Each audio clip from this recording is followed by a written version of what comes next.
কলেজে বুদ্ধিমত্তার একটি অঙ্ক সবসময় থাকে, মানসিক দক্ষতা ও বুদ্ধিমত্তা, যেটা বিসিএস এ থাকে 15 মার্কের। কিন্তু হচ্ছে ক্যাডেট কলেজেও দেখা যায় বিসিএস এর মতো সিলেবাস একটা অঙ্ক থাকেই প্রত্যেক পরীক্ষায়, সাধারণ জ্ঞান অংশে অথবা গণিত অংশে একটা বুদ্ধিমত্তার অঙ্ক থাকে। সেটা হচ্ছে এরকম সিরিজ আসতে পারে, বিভিন্ন রকম হচ্ছে ত্রিভুজ আকৃতির মতো করে আসতে পারে, আবার হচ্ছে বিভিন্ন সম্পর্কের থেকেও আসতে পারে। তবে ক্যাডেট কলেজে এরকম সিরিজ আসে যে 2, 3, 5, 7, 11, এর পরের সংখ্যা দুটি কত, মানে এ এবং বি এর মান কত হবে। আমরা যদি লক্ষ্য করি এই সিরিজটা হচ্ছে সবগুলো মৌলিক সংখ্যা। আমরা যেভাবে চেষ্টা করি না কেন, এটার পার্থক্য হচ্ছে কত, এটার পার্থক্য 1, আবার এটার পার্থক্য 2, আবার এটার পার্থক্য 2, আবার এটার পার্থক্য হচ্ছে 3, আবার এটার পার্থক্য হচ্ছে 2। তাহলে পরের এ এবং বি এর মান কত হবে, সেটা আসলে এভাবে পার্থক্য নির্ণয় করে সেটা বের করা যায় না। এটা বের করার জন্য চিন্তা করতে হবে যে সিরিজটা আসলে কিসে দেওয়া আছে।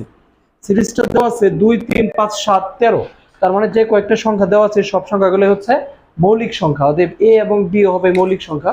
তারপরে মৌলিক সংখ্যাটা কত আমরা জানি যে 17, তারপরে মৌলিক সংখ্যাটা হচ্ছে 19। তাহলে এ সমান সমান হবে 17 এবং বি সমান সমান হবে 19। অনেক সময় এখানে বলতে পারি যে এ প্লাস বি সমান কত, বা এ মাইনাস বি সমান কত, বা বি মাইনাস এ সমান কত, এইভাবেও সেটা আসতে পারে। তার মানে বুদ্ধিমত্তার এরকম সিরিজের অঙ্ক থাকে, সেটা আমাদের মাথায় রাখতে হবে। সিরিজের অঙ্কের সময় বিভিন্ন দিক মাথায় রাখতে হবে।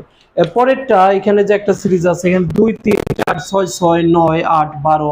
এরপর আছে হচ্ছে এক্স ওয়াই এর মান কত। এখানে দুইটা সিরিজ আছে, আমরা যদি দেখি, একটা হচ্ছে 2 এর পরে 2 বাড়ছে, 2 বৃদ্ধি পাওয়ার পরে 4 হয়েছে, আবার 2 বাড়ছে, এখানে 2 করে বাড়ে, আবার 8, এরপরে তাহলে আবার 2 বাড়বে, তাহলে এক্স এর পরিবর্তে হবে এখানে আছে 10, এক্স এর পরে হবে 10। আবার 3 এর পরে 3 বেড়ে হয়েছে 6, আবার 3 বেড়ে হয়েছে 9, আবার একটার পরে আবার 3 বেড়ে হয়েছে 12, তো এরপরে আবার 3 বেড়ে হবে 15। তার মানে হচ্ছে এক্স সমান সমান হবে 10 আর ওয়াই সমান সমান হবে 15। অর্থাৎ এখানে দুইটা সিরিজ আছে, দুইটা সিরিজের হচ্ছে পার্থক্য দেখতে হবে যে কিভাবে পরবর্তী সংখ্যাটা নির্ণয় করা হয়েছে। এখানে ত্রিভুজ আকৃতি হলেও এখান থেকে বলা হয়েছে এখানে 5, 7, 8, 3, 5, 5, 12, আবার 10, 5। তাহলে এখানে কত হবে, প্রশ্নবোধক স্থানে কত হবে। আমরা এই তিনটে যদি যোগ করি, 5, 7 যোগ 8, তাহলে সমান সমান হয় 8, 7, 12, 20। আর এটাও যদি আমি যোগ করি, 3, 5, 12 সমান সমান 20। এখানে হবে, যেহেতু এটার এগুলার যোগফল 20, এটার যোগফল 20, তাহলে এটা 15, তার মানে এখানে হবে 5। তো 5 যদি হয় তাহলে যোগফলটা হচ্ছে 20। এইভাবে বিভিন্ন রকম ভাবে সিরিজ থাকতে পারে, এবং সেই সিরিজগুলো যে কোনো একটা অবশ্যই পরীক্ষায় আসে সবসময়। ঠিক আছে, এরকম হচ্ছে এরকম চিত্র দেওয়া থাকে অনেক সময়, যেটার মাঝখানে এখানে দেওয়া আছে এক্স সমান কত, সেটা বের করতে হবে। এখানে আমাদের এই প্রথম যে চিত্রটা দেওয়া আছে এটা কিভাবে ফরম্যাট করা হয়েছে সেখান থেকে চিন্তা করেই পরবর্তীটা বের করা হয়।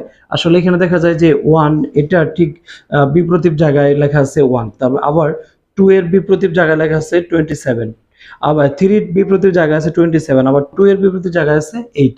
দেখা যায় এগুলো ঘন করলে মানে কিউব করার মানটা লেখা আছে, যেমন 2 এর উপর যদি আমি কিউব করি তাহলে 8 হয়, 3 এর উপরে যদি আমি কিউব করি তাহলে 27 হয়।